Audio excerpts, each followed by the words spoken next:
నమ్యారు sir, Siddharth వచ్చారు. చీటికి పేరు రాయాలంట, మనం త్వరగా వెళ్ళాలి. చూస్తున్నావు కదా, నా కోట్ ఇంకా ఎండనే లేదు. అయ్యో, ఇది ఎవరు చూపిస్తారు? రండి, ఈసారి లక్కు మీకే. నాక లక్కీ సీట్, దానికి నా అదృష్టం నాకు ఉండుంటే నేనెందుకు ఇలాంటి చోట ఉండాల్సి వస్తుంది చెప్పు.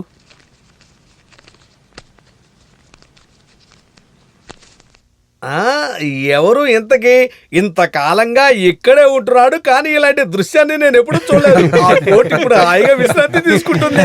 ఈ రోజే కదా దానికి రెస్ట్ దొరికింది. నా పేరు తీరా. నా యొక్క మూడో అమ్మాయి అల్లుడు గారు అడుగున్నాడు, ఫ్రిడ్జ్ టీవీ ఫారిన్ నుంచి కావాలట. మా అమ్మాయికి కాస్త ఆశ ఉందనుకుంటాను. ఏంటి ఫ్రిడ్జ్ టీవీనా? నా ఇంటి పనులే ఇంకా పూర్తి కాలేదు. ఆ లాటరీ నాకు తగిలి ఉంటే 2వ ఫ్లోర్ లో రూఫ్ వేసి మొత్తం పని ముగించేసేవాడిని. ఈశ్వరా, బాగా చూడండి, ఈ ఎవరు అదృష్టవంతుడో. ఎవరికి?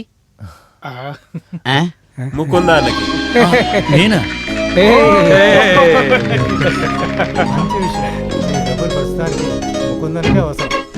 బ్యాంకులో ఉన్న అప్పు సగం తీర్చేయవచ్చు. ఇంతవరకు సంపాదించింది వడ్డీకే సరిపోయింది. అయితే డబ్బులు 1 వారంలో రెడీ చేస్తాను. మీరు దిగులు పడకండి. కొత్త షోరూంలో నా ఫ్రెండ్ ఉన్నాడు. అక్కడి నుంచి టీవీయో ఫ్రిడ్జో ఎక్కడి నుంచి పంపించడానికి ప్రయత్నిద్దాం. అల్లుడు కోప్పడకూడదు కదా.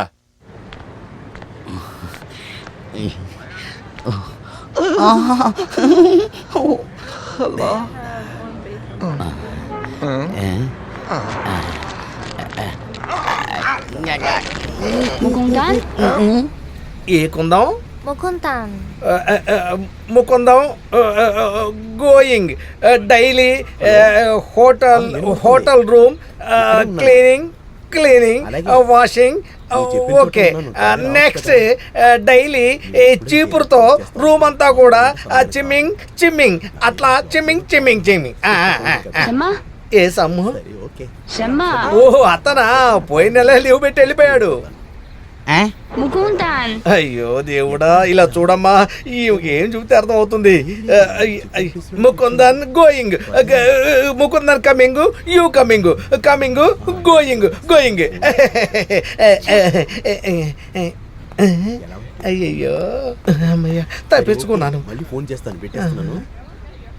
ఓ నాయను, ఈ చేనే అమ్మాయి మనల్ని బయటికి పంపించేలా వదిలేలా లేదు. మన మీద ఎటువంటి డౌట్ రాకుండా ఉంటే సరే. ముకుందన్ ఎక్కడ? ముకుంద, నువ్వేనా? ముకుంద ఈరోజు రూమ్ క్లీన్ చేయాలి. అతను రావడానికి లేట్ అవుతుంది. ఆ విషయాన్ని అర్థమయ్యేలాగా ఈ చైనా అమ్మాయికి చెప్పు.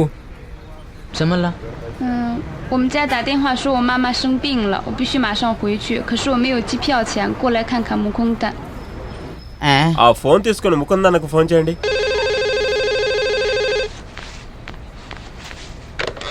హలో ముకుందన్న, నేను ఫండ్కి సంబంధించి డబ్బులు తీసుకొచ్చాను. నేను అర్జెంటుగా జపలీకి వెళ్ళాలి. మీరు ఇక్కడ ఉంటారనుకున్నాను. కరీమన్న ఇక్కడే ఉన్నారు. ఏం జరిగినా సరే వాడికి మట్టికి వద్దు. తర్వాత ఆ చైనా అమ్మాయి మిమ్మల్ని చూడటానికి ఇక్కడికి వచ్చారు. అలాగా? అవును. తనకి ఇవ్వమంటారా? ధైర్యంగా ఇవ్వరా, ఈ ప్లేసు తనకి బాగా తెలుసు. సరే ఏం చెబుతున్నారో చూడండి. ఇది లెక్క పెట్టండి. ఎందుకు? సాక్షి కావాలి కదా. డబ్బులు ఏమికి ఇవ్వమన్నారు?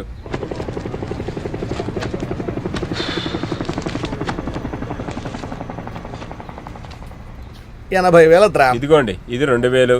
అయితే 82,000 ద్రామ్. అది మన ఊరి డబ్బుకి 10 లక్షలు. అలాగే ఇలా ఇవ్వండి. Mundan waiting for you. Give this cash to him. 什么？ Bathrooms Chiang Ke Muguntan. Tahoy Genni Tungbei Hoi Jia Jipiata. Nitirda Swenma Shudaja Tripa? 是的。先左转，然后右转，直走第4栋楼的214房间，对吗 Okay, 是的。 ？Thank you。 కరీమన్న, మీ దగ్గర ఉన్న చికెన్ స్పెషల్ జింజర్ ఫ్రై 2 పరోటాలు ఇవ్వండి. అవును, ఈ రోజు జబలేలికి వెళ్ళాలి. ఎవరు చెప్పారు? నువ్వే చెప్పావు. జబలేలియా? ఇంత దూరం వచ్చి మీ స్పెషల్ జింజర్ ఫ్రై తినకుండా నేను ఎక్కడికి వెళ్తాను? నా జీవితంలో నా వంట తిని బాగుందని చెప్పిన మొట్టమొదటి మనిషివి నువ్వే. నీ కోరిక నేను ఎందుకు కాదనాలి?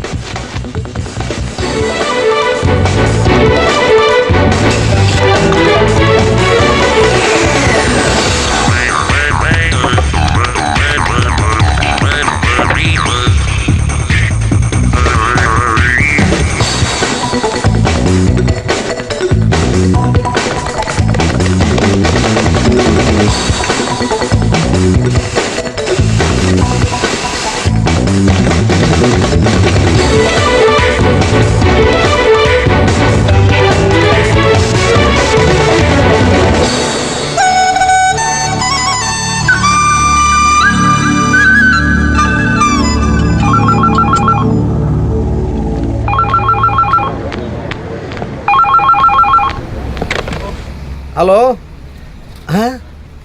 రాలేదా?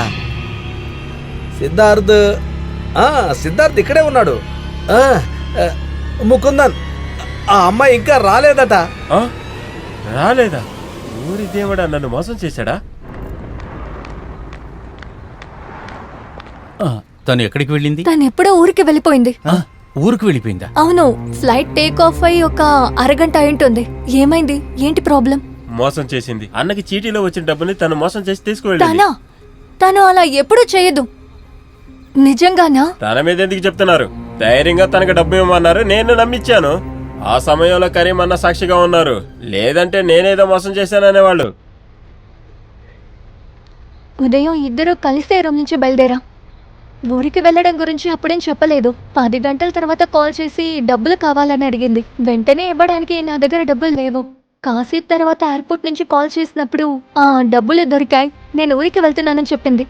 కానీ ఇప్పుడు అర్థమైందా మీరు నమ్ముతున్న స్నేహితుల నిజ స్వరూపాన్ని? ప్రపంచం మొత్తం డూప్లికేట్ వస్తువులు అమ్మటమే వాళ్ళ పని. తను మోసగత్తే, 10 లక్షలు తీసుకెళ్ళిన మోసగత్తే.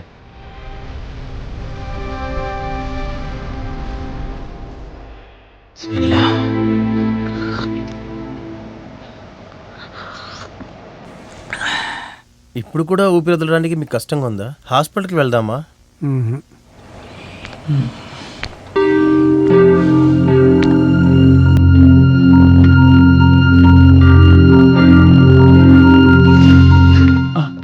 ఏమైంది? ఏమైంది? చాలా నీరసంగా ఉంది. ఇవాళ పొద్దున ఆ బిల్డింగ్ ఓనర్ అరబ్బి నన్ను వాళ్ళ ఆఫీసుకి వెళ్ళమని చెప్పారు. ఎందుకు? అద్దె పెంచుతారంట? అది కాదు, మన కొట్టు ఉన్న బిల్డింగు తొందరలోనే ఖాళీ అని చెప్పి నోటీస్ ఇచ్చారు. ఆ చోటున ఏదో పెద్ద ప్రాజెక్ట్ రాబోతుందంట. దుబాయ్లోనే చాలా ముఖ్యమైన ఆ చోట ఒక చిన్న టీ కొట్టు పెట్టే వల్ల వాళ్ళకేం లాభం వస్తుంది? దానివల్ల వాళ్ళకి ఏ ప్రయోజనం ఉండదు కదా. బాధపడకండి, మనం వేరే ఎక్కడన్నా చూసుకుందాం. అది కాకపోతే వేరే ఏదైనా దారి దొరుకుతుంది కదా. ఇంతకన్నా పెద్ద స్థలం కావాలంటే దీనికి 5 రెట్లు డబ్బులు ఇవ్వాలి. అంత డబ్బులు రావాలంటే మనం డాన్స్ బారే మనం ఓపెన్ చేయాలి. మన కొట్టు ముగింపు ఇలాగే ఉండాలని ఆ దేవుడు నిర్ణయించుకున్నాడేమో. 4-5 సంవత్సరాల్లో కుటుంబ సమస్యలన్నీ తీర్చాలనే ఉద్దేశంతోనే ఇక్కడికి వచ్చాను. ఇప్పుడు 34 సంవత్సరాలు అయింది. ఇకపైన ఏం చేయాలో అర్థం కావటం లేదు. తొందరలోనే కొట్టు ఖాళీ చేసి ఇవ్వాలి. పంతం పట్టేవాళ్ళు పంతం పడుతూనే ఉంటారు. కుదరని వాళ్ళు ఇంటికి వెళ్ళిపోవాలి. అదేగా మనలాంటి పేదవాళ్ళు చేయగలిగేది.